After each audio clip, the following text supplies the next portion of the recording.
Okay class, so should we start now? Should we start now? ठीक है। क्या हम लोग यूनिट एंड डायमेंशंस पढ़ रहे हैं? यूनिट एंड डायमेंशंस, और यूनिट और डायमेंशंस में हमने दो एप्लीकेशंस कर लिए हैं और हम लोग तीसरे एप्लीकेशन पे हैं, that is basically conversion of units, है ना। So this one is a next application that is a conversion of units. यहाँ पर हम लोग कन्वर्जन ऑफ यूनिट्स के बारे में फिलहाल बात कर रहे हैं, राइट। यहाँ पर हम लोग कन्वर्जन ऑफ यूनिट्स के बारे में बात कर रहे हैं। कन्वर्जन ऑफ यूनिट्स, क्यों? यहाँ पे हम लोग कन्वर्जन ऑफ यूनिट्स के बारे में बात कर रहे हैं, राइट।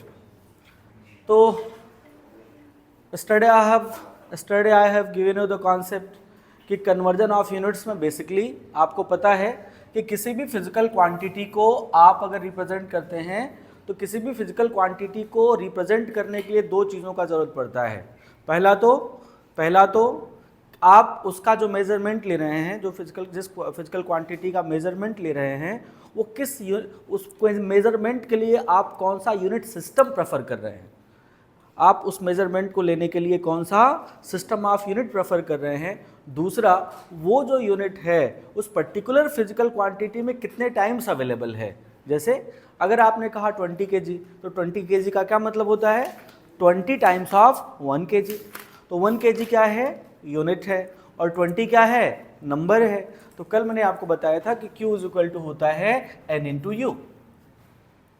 पर मैंने आपको कहा कि भाई देखो, आप 20 kg को 20 kg भी लिख सकते हो, और आप 20 kg को 1 kg equal to how many grams?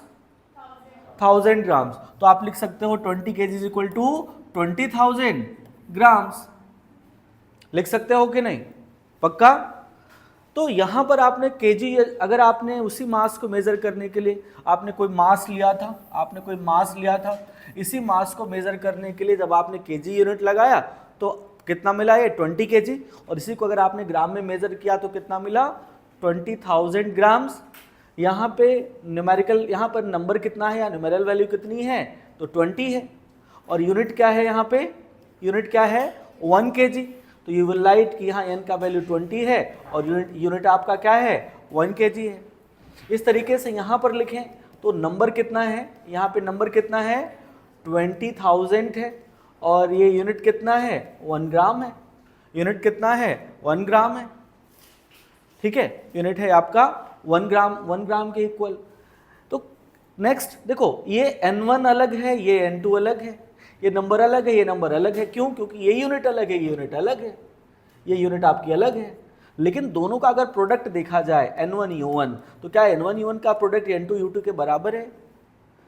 तो दोनों का प्रोडक्ट क्या है? N1 U1 का और N2 U2 का प्रोडक्ट क्या है? हमेशा इक्वल रहता है। Now such concept will be used. यही कॉन्सेप्ट हम लोग यूज करते हैं किसमें? यूनिट के कन्वर्जन में, ठीक है। यही कॉन्सेप्ट हम लोग किस में करते हैं? यूनिट के कन्वर्जन में हम लोग यही कॉन्सेप्ट फिलहाल यूज करते हैं, ठीक है। Now study have told you कि देखो, अगर मान लो N2 U2, ये तो आपको पता ही चल गया कि N2 U2 आपका क्या हो जाएगा भाई? N2 U2 आपका N1 U1 के बराबर होगा। अब कोई भी जो फिजिकल क्वांटिटी होती है, उसके यूनिट में 3 चीज़ें हो सकती हैं: मास, लेंथ, टाइम। क्या हो सकता है? मास, लेंथ, टाइम। तो यूनिट को 3 बंदे डिसाइड करते हैं, मास, लेंथ और टाइम। अब यहां पर अगर इस यूनिट में क्या हो सकता है? इस यूनिट में क्या हो सकता है? मास, लेंथ और टाइम। यहां भी क्या हो सकता है? मास, लेंथ और टाइम। लेकिन ये मास कितने अमाउंट में अवेलेबल है, मास पर कितने का पावर है, लेंथ पर कितने का पावर है और टाइम पर कितने का पावर है, दैट इज डिसाइडेड बाय कि हम किस फिजिकल क्वांटिटी के बारे में बात कर रहे हैं। और किस फिजिकल क्वांटिटी के बारे में बात कर रहे हैं, मतलब उसका डायमेंशनल फार्मूला क्या है ना। तो हम जिस फिजिकल क्वांटिटी के बारे में बात कर रहे हैं, मान लो बात कर रहे हैं मान लो फोर्स के बारे में, राइट। तो अगर हम फोर्स के बारे में बात करेंगे तो फोर्स का डायमेंशनल फार्मूला क्या हो जाएगा? mL/T⁻²। तो यहां पर मास पर कुछ पावर है, यहां लेंथ पर कोई पावर है और टाइम पर कोई पावर है, कंपेयर करा लो तो ए का वैल्यू 1, बी का वैल्यू 1 और सी का वैल्यू -2। तो बेसिकली ये जो यूनिट है, इस यूनिट पर मास पर कितने का पावर है, लेंथ पर कितने का पावर है और टाइम पर कितने का पावर है, ये डिसाइड होता है कि आप किस फिजिकल क्वांटिटीज के बारे में बात कर रहे हो। तो मास पे पावर ए, लेंथ पर A and time, sorry mass पर ए, लेंथ पर मान लो बी और टाइम पर सी। ठीक है, यहां भी वही होगा, mass to the power A, L पर बी और टी पर सी। पर दोनों में चेंज क्या होगा, यहां पे आप लिखोगे m1 L1 और T1 और यहां पे लिखोगे m2 L2 और T2। सर ऐसा क्यों करोगे, जब आप एक यूनिट सिस्टम से दूसरे यूनिट सिस्टम में जाते हैं तो उस यूनिट मास की वैल्यू बदल जाती है। अगर आप SI में जा रहे हैं तो यहाँ का जो यूनिट मास होगा वो 1 kg होगा, यहाँ का यूनिट मास क्या होगा 1 ग्राम होगा। मान लो अगर आप CGS में जा रहे हैं तो यहाँ पर मास 1 kg और यहाँ पर यूनिट मास 1 ग्राम, लेकिन चाहे 1 kg बोलो या 1 ग्राम बोलो, दोनों ही मास को रिप्रेजेंट कर रहा है, तो पावर तो वही होगा। पक्का? तो अब यहाँ पर देखो, यहाँ पर आप इसको मल्टीप्लाई कर लो, मैं गलत बोल रहा हूँ, यहाँ पर m2 L2 T2 और यहाँ पर क्या m1 L1 और T1। पक्का? तो यह हो जाएगा आपका n2 और ये आपका क्या हो जाएगा n1। ठीक है, वापस हम क्या करेंगे, अगर हमको n2 की वैल्यू निकालनी है तो ये हो जाएगा n1 into m1 upon m2 to the power a, L1 upon L2 to the power b and T1 upon T2 to the power c। क्या यही फार्मूला होगा?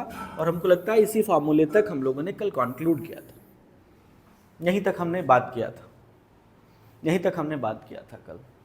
ठीक है, इतनी बातें अपनी हो चुकी थी, अब हम इस पे काम करना शुरू करते हैं। ठीक है, अब हम लोग इसी कॉन्सेप्ट को यूज करके यूनिट कन्वर्जन कैसे किया जाता है इसको देखते हैं।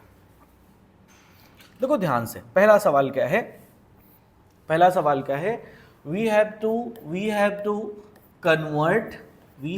Convert newton into dyne. Newton को डाइन में कन्वर्ट करना है, न्यूटन को किस में कन्वर्ट करना है, डाइन में कन्वर्ट करना है। तो सर कितने न्यूटन को, if only Newton is given, you must have to consider, you must have to take 1 Newton or unit quantity। अगर सिर्फ न्यूटन लिखा हुआ है तो इसका मतलब कितने न्यूटन के बारे में बात कर रहा है, वो 1 न्यूटन के बारे में बात कर रहा है। Means if you have to convert Newton into dyne, then you can say that how much dyne in 1 Newton। एक न्यूटन में कितने डाइन होते हैं, तो यहाँ पर आपको पता क्या करना है कि एक न्यूटन में कितना डाइन, ये अल्टीमेटली क्वेश्चन ये बना। अब ऐसे सवालों को बनाने के लिए क्या करें, तो सबसे पहले you have to go for the step number 1। सबसे पहले आप क्या करो, आप आ जाओ स्टेप नंबर 1 पर। And what is the step number 1? Step number 1 says identify the physical quantity and try to write its dimensional formula। Identify the physical quantity। Step number 1, what you have to do? Identify the physical quantity, identify the physical quantity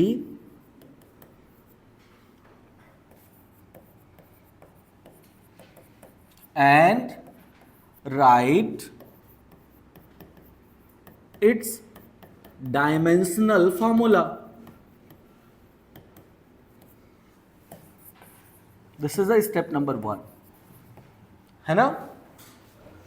ठीक है, तो अगर आपने physical quantity पहचान ली तो उसका dimensional formula लिखे, तो that can be m l t, m to the power a, l to the power b and t to the power c। ऐसा कुछ आएगा। अब आप क्या करो, यहां पर a का वैल्यू अलग लिखो, b का वैल्यू और c का वैल्यू यहाँ पे कॉपी करके आप लिख दो।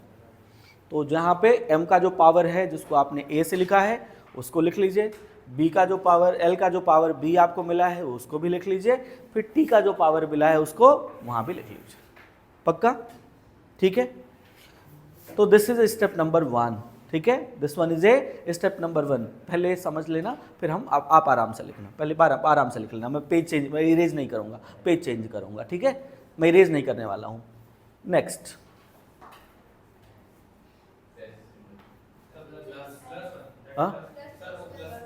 अच्छा ये प्लस, ठीक है, अब आ जाएगा ये, ठीक है।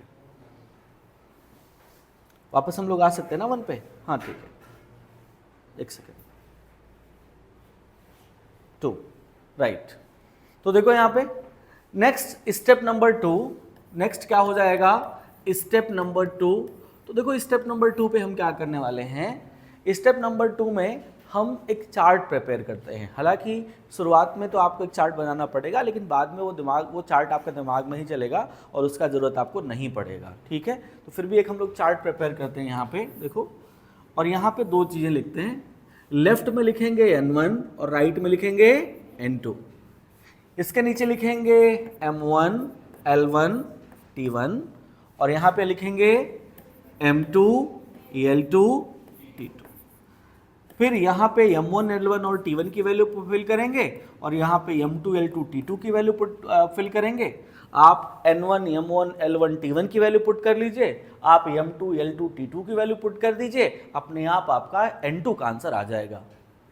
किसका आंसर आ जाएगा, N2 का आंसर आ जाएगा। तो here you have to fill the value N1 M1 L1 T1 M2 L2 T2 और आपके पास आपको क्या मिल जाएगा, N2 का वैल्यू मिल जाएगा, पक्का।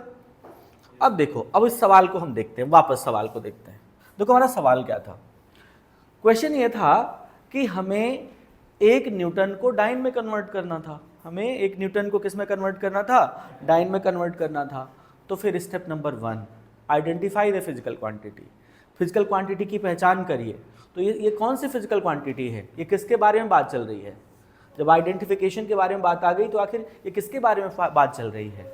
तो आइडेंटिफाई, जैसे आपने आइडेंटिफाई किया आपको पता चला ये क्या है, ये फिलहाल क्या है, फोर्स है, ये क्या है, फोर्स है। और जैसे ही आपको फोर्स पता चला आपने क्या कर लिया, इसका डायमेंशनल फार्मूला लिख लिया। क्या लिखा, M L, एग्जैक्टली। फिर आप कंपेयर करो m to the power a to the power l to the power b and t to the power c से। तो a की वैल्यू, b का वैल्यू और c का value, step number 1 over. Step number 1 क्या हो गया, ओवर हो गया, पक्का। Now just come on the next part. 1 you have to fill N1 M1 L1 T1 and try to do remember, हमें 1 न्यूटन को डाइन में कन्वर्ट करना था।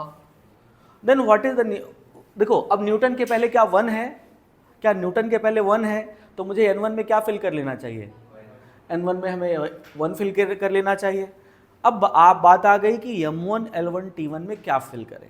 देखो न्यूटन कौन सा यूनिट है, it is a SI unit और CGS यूनिट, SI यूनिट है। और अगर न्यूटन SI यूनिट है तो SI यूनिट में मास, SI यूनिट में यूनिट मास आप किसको मानते हो, SI unit system of standard में आपका यूनिट मास क्या होता है, kg और 1 kg। तो मास आपका हो जाएगा कितना, kg और better to write 1 kg। Length को कैसे लिखते हो, मीटर में, तो क्या हो जाएगा 1 मीटर।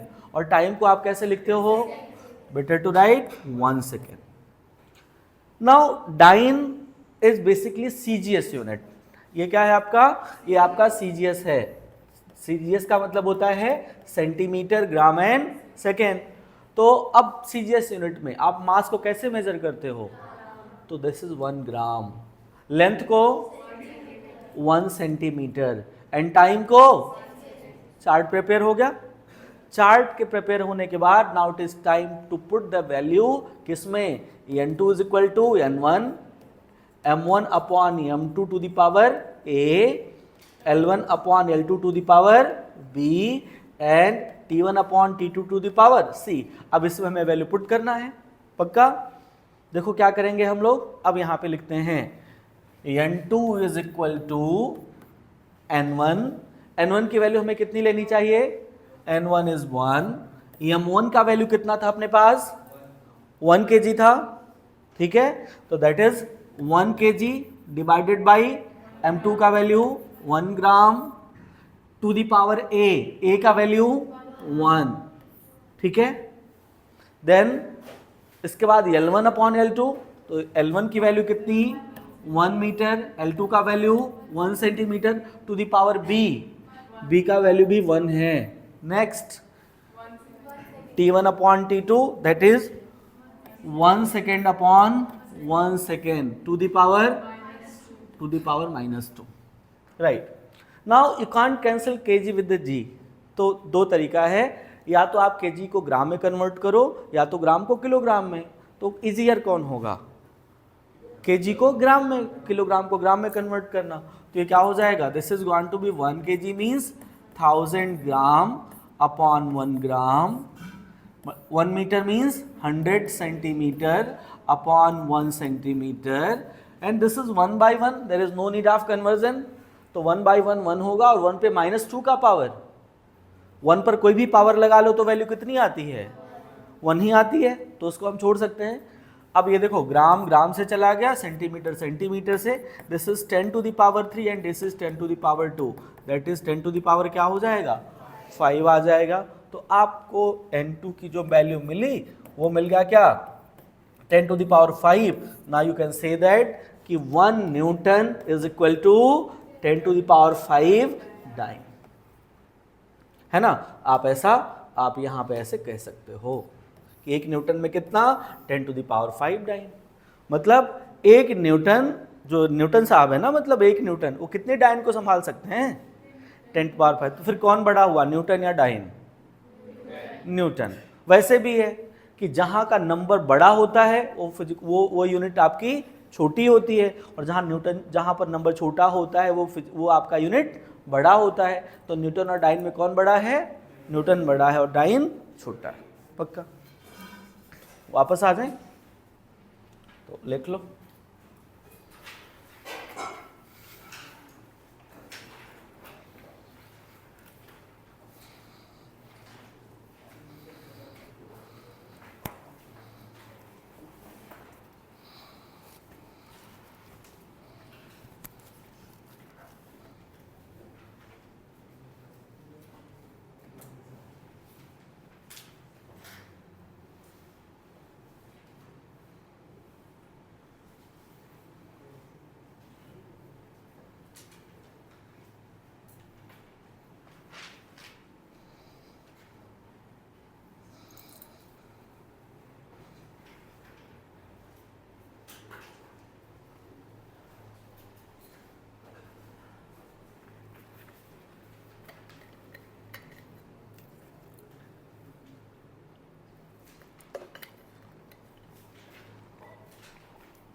अब बोलना तो नेक्स्ट पेज में कर दूंगा।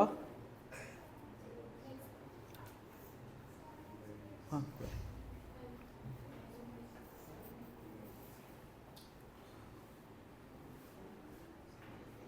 should I change it? Second.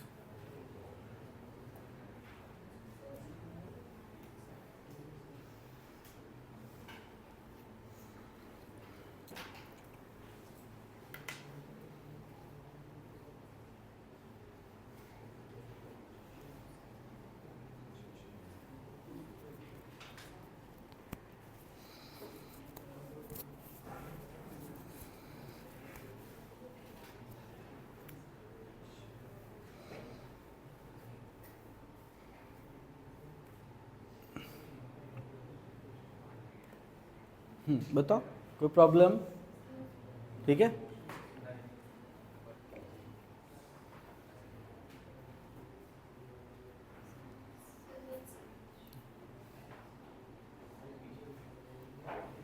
should I change it?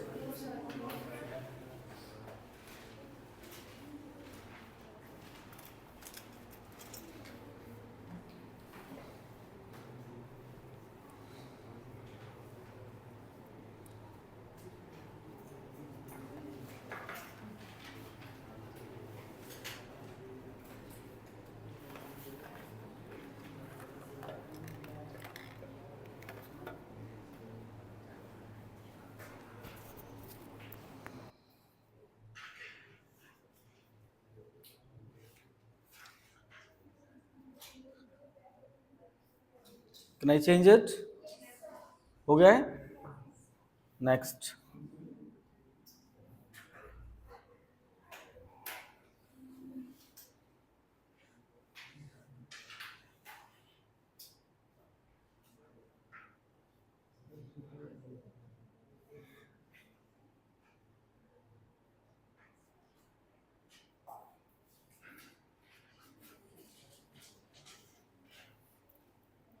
Is it clear? 1 Newton is equal to 10⁵ time. ठीक है. So rather than 1 Newton, if it was 10 Newton, then तो n1 की जगह क्या रख लेते? 10 रख लेते, तो आंसर अपने आप वो आ जाता 10⁶ टाइम. पक्का? ठीक है. Now there is a question for you people, that convert joule into erg. Convert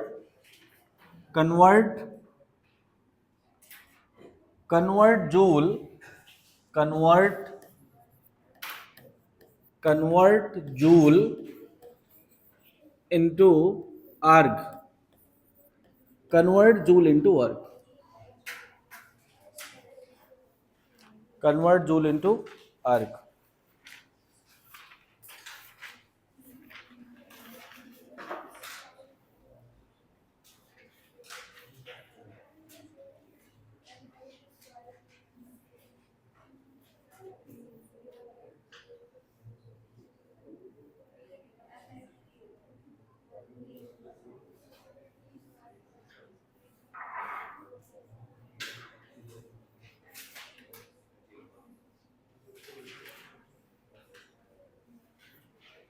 Convert joule into erg.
Answer is okay. Yes, right answer.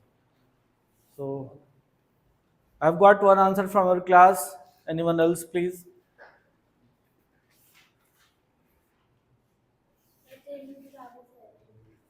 10⁷. So there are two answers from our class. 10⁷. 1 joule is equal to 10⁷ arc. Right. Basically, I have to write in this way, arc. Right. So once again, step number 1 क्या करना है आपको? You have to identify physical quantity.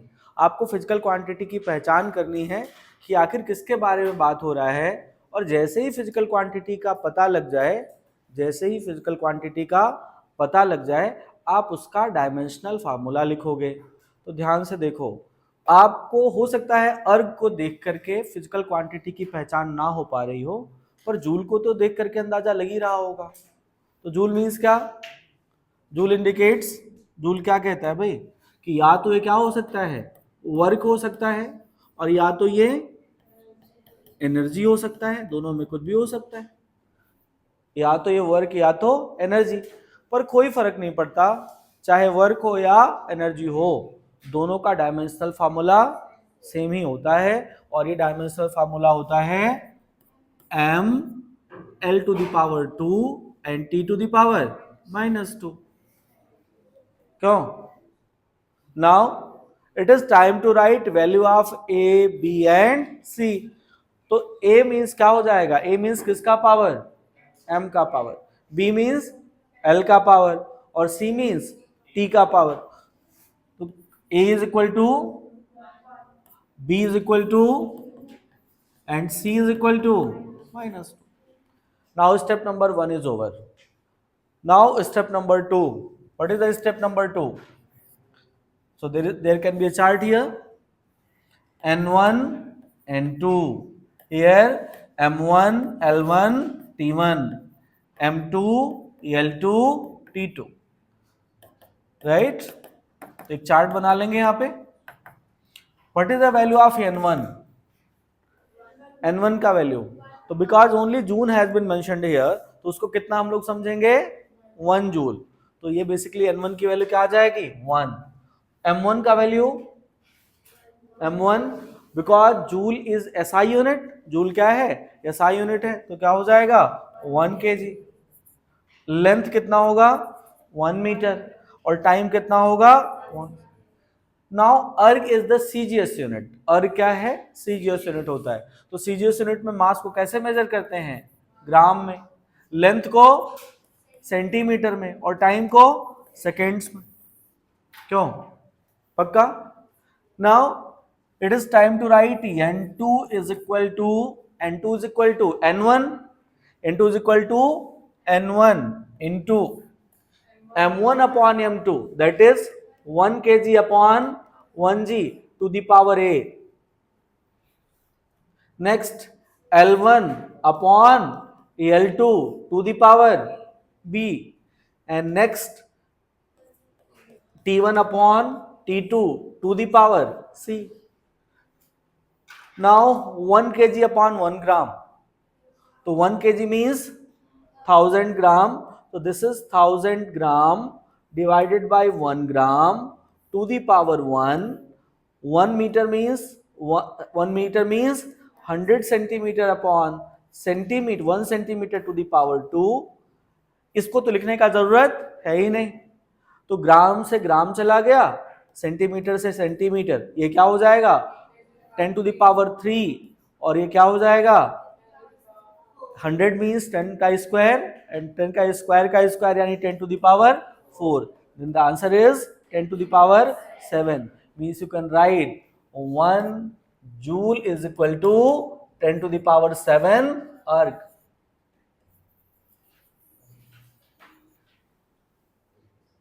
क्यों,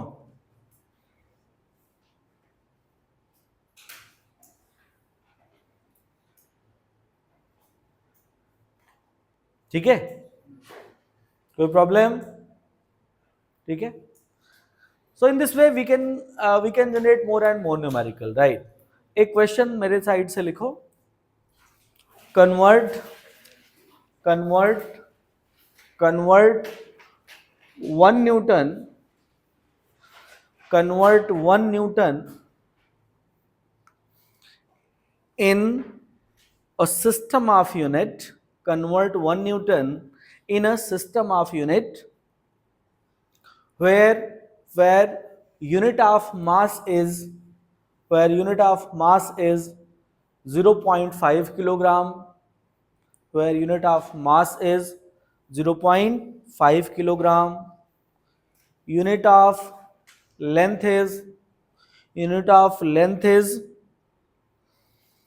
0.25 meter, unit of length is 0.25 meter, and unit of time is 0.5 second. Unit of time is 0.5 second, right. तो इस नए वाले unit का कोई नाम तो है नहीं, तो ये न्यू यूनिट हो जाएगा, तो this is the new unit actually.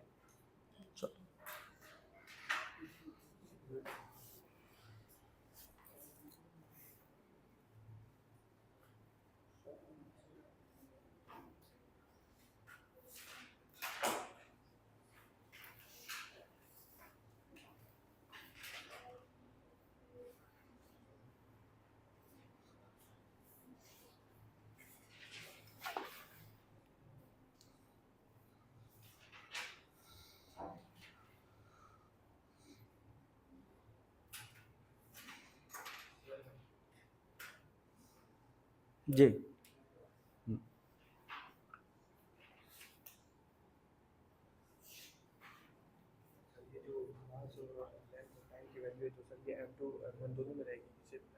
नहीं, M1 तो आपका न्यूटन है, वो तो ऐसा ही रहेगा, खाली नया वाला चेंज होगा। हाँ, rest of the values.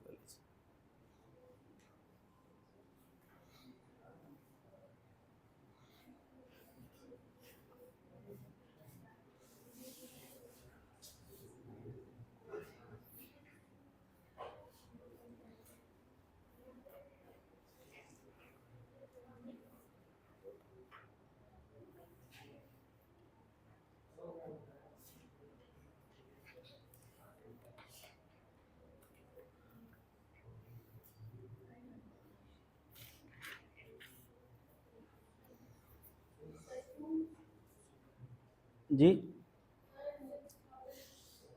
6250, okay, मे भी देखते हैं।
हम्म,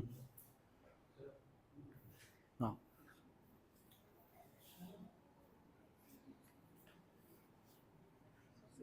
कितना आ रहा है?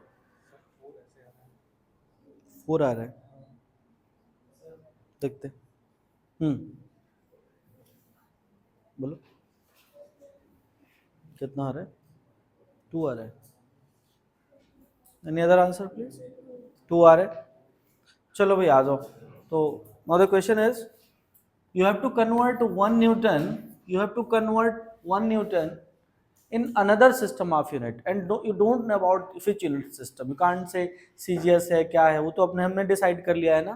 तो 1 newton is equal to dot dot dot and you can write it's a new unit, ठीक है। वही step number 1, identify the physical quantity, then which physical quantity is this? Force. So because this one is a force, because this one is a force, so should I write ml to t to the power minus 2, ml to t to the power minus 2. Now it is time to right, it's basically ml t to the power minus 2. Now it is time to compare the power, तो a की value कितनी आ जाएगी? 1, b का value कितना आ जाएगा? 1, and c का value -2। m to the power a, l to the power b and c to the power t to the power c, पक्का। Next one is the, try to prepare the chart. आप chart prepare करो, n1 n2 m1 l1 t1 m2 l2 t2, ठीक है। Now value of n1 is 1। m1 को हम क्या लिखेंगे? m1 को क्या लिखेंगे?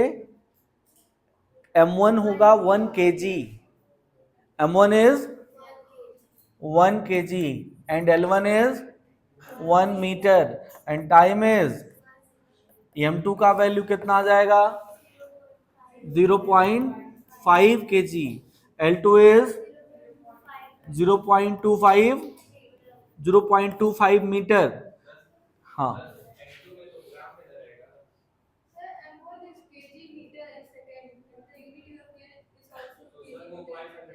no, previously I have given you that second unit system was CGS, that's why I have taken mass as a 1 gram or 1 gram or length as a 1 centimeter, but now I'm not telling you that second unit is a CGS unit, na.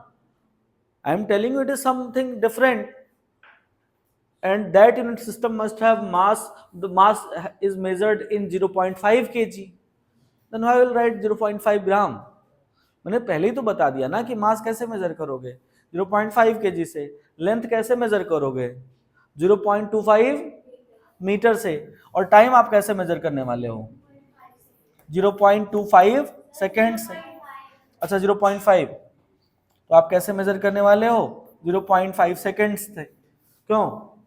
Now what is the next one? Prepare the chart. Now prepare the now apply the formula. N2 is equal to N1 into M1 upon M2.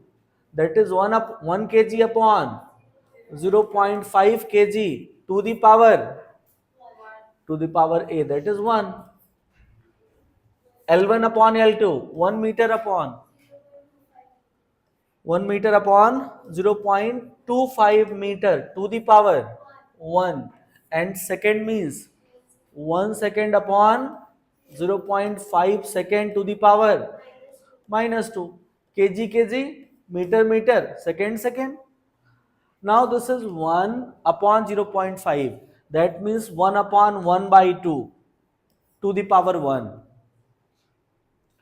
1 upon 0.25, so 0.25 can be written like 1 by 4. 1 upon 0.5, this can be written like 1 upon 1 by 2 to the power -2. Now 2 ऊपर चला जाएगा 4 ऊपर, तो this is 2 into 4 into ये आ जाएगा 2 ऊपर जाएगा, 2 ऊपर जाएगा, देन 2 to the power -2, तो 2 to the power -2 क्या हो जाएगा 1 by 2 to the power +2. ये ऊपर जाएगा तो क्या बनेगा 2 to the power -2, और उसको वापस लेके चले आओगे तो 2 to the power +2, तो क्या हो जाएगा 8 by 4. Answer is 2. Then correct answer is 2. Correct answer is 2. So you must have to write that 1 Newton is equal to 2 new unit. आपको ऐसा आंसर लिखना पड़ेगा कि 1 Newton is equal to 2 new unit. बोलो ठीक है 2 new unit. ठीक है, is it clear to all of you? बात समझ में आया? Now next day will try to solve much more problems based on this topic, as well as we will go for the next topic, that is next application of the dimension analysis. ठीक है, हम अगले dimensional analysis के application के बारे में हम लोग बात करेंगे. ठीक है, आपको इवनिंग तक या कल इवनिंग तक या आज ही आपको आपका नेक्स्ट वीक का प्लानर मिल जाएगा. वीक प्लानर आपको मिल जाएगा, तो प्रोबेबली डायमेंशन के बाद हम लोग वेक्टर स्टार्ट करेंगे. नहीं आपके ग्रुप में आया होगा, ग्रुप में ऑफिशियली आपको भेजा गया होगा. लास्ट वीक का वीक प्लानर आया था, तो same thing we will do this week also. आपको वैसे भी आप जान लो कि हम डायमेंशन मंडे तक ओवर करके फिर एंटर कर जाएंगे, फिर हम लोग इस हफ्ते में वेक्टर स्टार्ट कर लेंगे. ओके, कैन आई से thank you class? Okay, thank you. Of कर.